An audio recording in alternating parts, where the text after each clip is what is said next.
Hi, everyone, and thanks for checking out this review. So, we are in the month of July now, so that means we are starting a new horror franchise that I'm going to take a look at by reviewing all the movies and ranking them at the end of the month. In the month of June, I did the Child's Play franchise, all 8 films.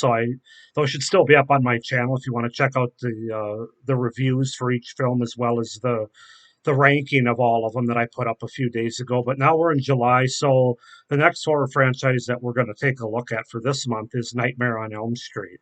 All 9 films, the original seven Freddy films, Freddy versus Jason, and the Nightmare on Elm Street remake from 2010. So, yeah, to get this thing started off, of course, we're going to start with the very first one, which is Wes Craven's A Nightmare on Elm Street from 1984 that I have on Blu-ray here.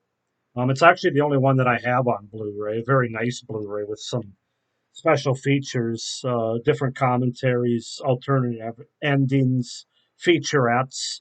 The rest of the series I actually have. Well, actually, I might have the remake on Blu-ray. I know it's separate, but the rest of the series besides that, actually, Freddy versus Jason I have on Blu-ray. I know because that's kind of between two series, obviously. Um, I'm not sure about the other ones, but I know the films 2 through 7 are part of a box set that I got because I could have gotten the Blu-rays, all of them, but they all I like having the separate um, DVD covers and stuff as opposed to the way they were, which was just having a few DVDs put into the same case, and a couple of the movies were even on one disc. I'm not a big fan of that. So anyway, let's get into A Nightmare on Elm Street from 1984.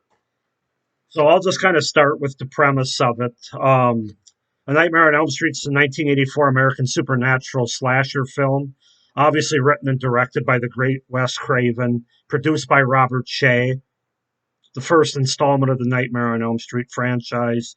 And the movie stars Heather Langenkamp as Nancy Thompson, John Saxon as Lieutenant Don Thompson, Robert Englund as Freddy Krueger, Johnny Depp as Glenn, Ronnie Blakely as Marge Thompson, Amanda Weiss as Christina or Tina Gray, and Nick Corey as Rod Lane. So yeah, basically The film starts off with Tina Gray, a teenager waking from a nightmare where she's attacked by a disfigured man wearing a blade fixed glove in a boiler room. Her mother points out the slashes on her nightgown. The following morning, she's consoled by her friend Nancy and Nancy's boyfriend Glenn. Then that night, they stay at Tina's house when Tina's mother goes out of town. Their sleepover is interrupted by Tina's boyfriend, Rod Lane. Tina falls asleep. She dreams that she's being chased by this disfigured man again, who, of course, we know is Freddy. Rod is awoken by Tina's thrashing about and sees her dragged and fatally slashed by an unseen force, forcing him to flee as Nancy and Glenn awaken to find Tina's bloody and dead body. So, yeah, that's a great start to a film for sure. What was I going to say? So yeah, my review and thoughts will contain spoilers, obviously, just like they did for the Child's Play. Um, what can I say about this film? I mean, it's iconic. So much about it is iconic, from the characters to the villain, to the directing, to the score, to the look, everything about it. It's one of the great horror movies ever made. It really is, and I have a lot of pros. So let's just get started. It has a very creepy atmosphere throughout. I don't think any of the other movies quite capture the same very dreamlike, but just a very creepy, eerie atmosphere throughout the movie. From whether they're in dreams or not, it's just a very creepy, disturbing atmosphere throughout the movie. The look of Freddy I really like in this movie, especially the fact that they keep him in the shadows and you really don't see much of him. It's just very effective, very scary. Um, this is just such a unique and creative horror story that works on so many levels. It isn't a group of people that go out into the woods camping and some crazy person's hack and slashing with an axe or something, or on a certain holiday like Halloween, or even a doll that's possessed. I mean, This is something that everybody has to do. Everybody has to sleep. Everybody has to dream. And there's really no escape from it, which is just a brilliant and terrifying concept. Um, and I think Wes Craven said he actually had read some stories about some young people who actually had died in their sleep, that they weren't, they told their parents the night before, if I fall asleep, I'm going to die, and then they did. It's really weird stuff, and I think that's partly where he took the concept from. So yeah, just such a brilliant and creative concept that a lot of horror movies don't have, especially nowadays. Got to talk about the performances. The main three I would point out is Robert Englund, who of course plays Freddy. I'll get into him a little bit more in a minute here. Heather Langenkamp as Nancy, one of the great final girls. Her strength, her toughness, her resiliency. She embodies everything that a final girl should be in a horror movie. Just a great performance by her. And of course, John Saxon. What can you say? He's a horror and movie icon. I mean, his performance as her dad is flawless. So the rest of the performances are pretty good too. There really aren't any like terrible performances. I think some of them are a little bit more uneven than others, but those three are solid across the board, and for the most part, so is everybody. The direction by Wes Craven, I still think this is the best movie that he's done, and I know he's done a lot of good ones. Last House on the Left, The Hills Have Eyes, Scream. He's been involved in a lot of other great horror movies, but to me, as I mentioned earlier, it's almost a flawless film, and his direction on it is no exception.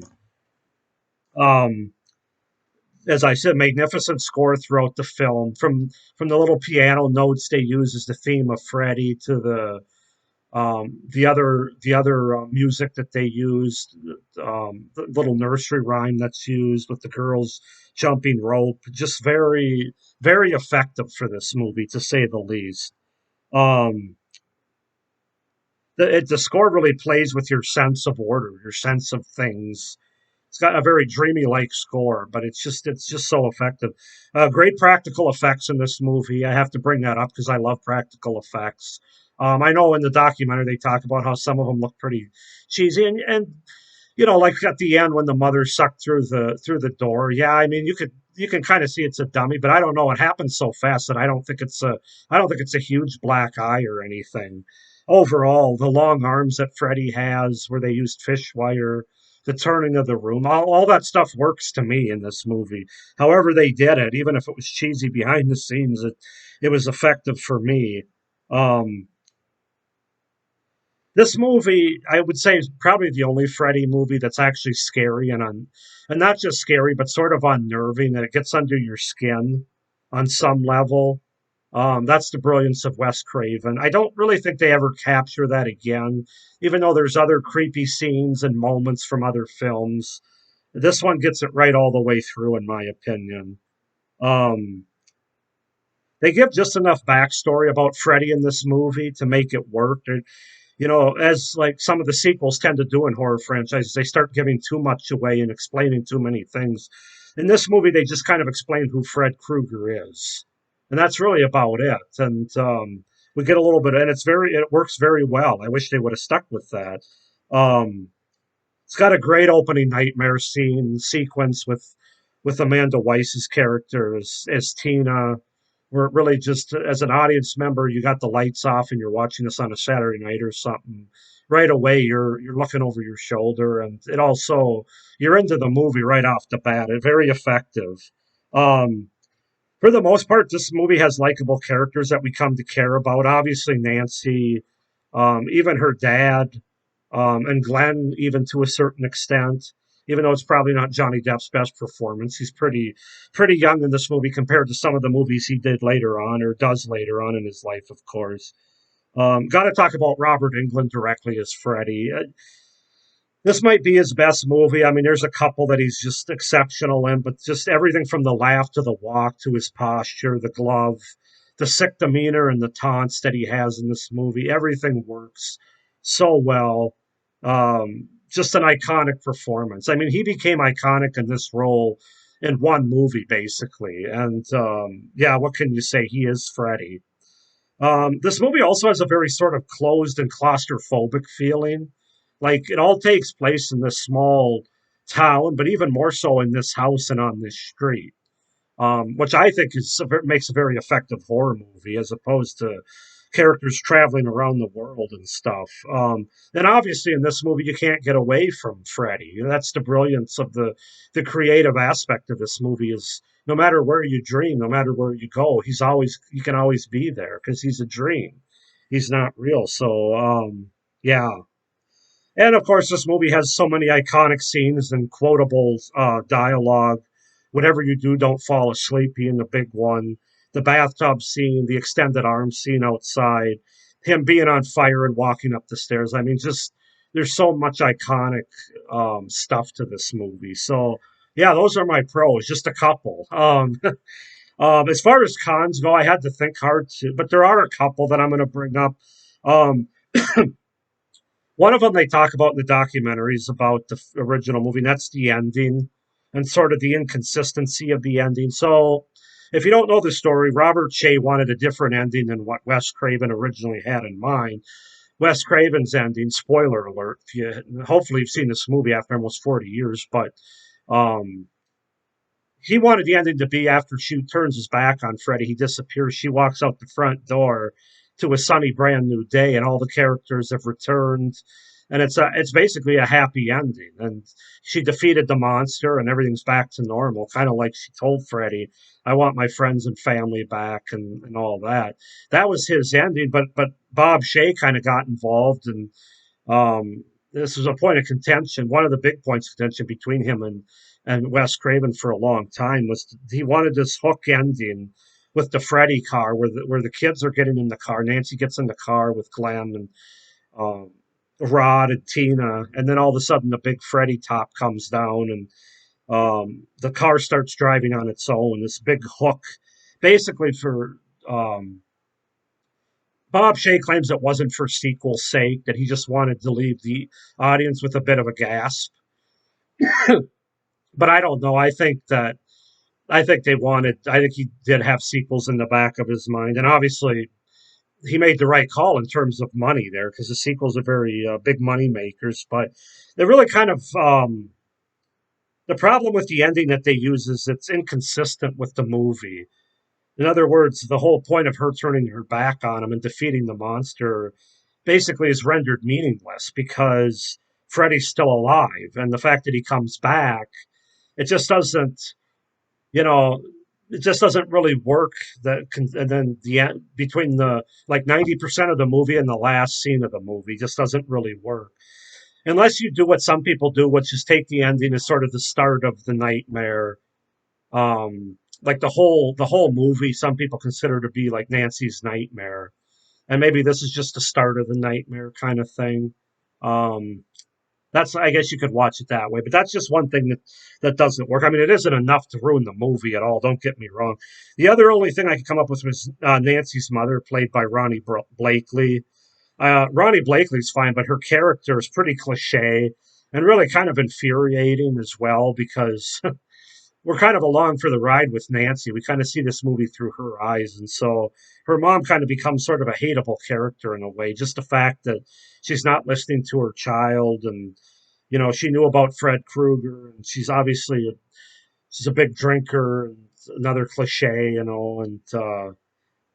obviously, her and Nancy's dad don't get along very well. They're hardly ever seen together in the movie. So, yeah, her character just wasn't great. But again, other than those two that I had to think hard about, this is just a fantastic horror movie and really a fantastic movie in general. The original Wes Craven 1984 A Nightmare on Elm Street with Robert Englund, Heather Langenkamp, and John Saxon. This is a must watch. It's a must own. I would say on Blu ray with the special features.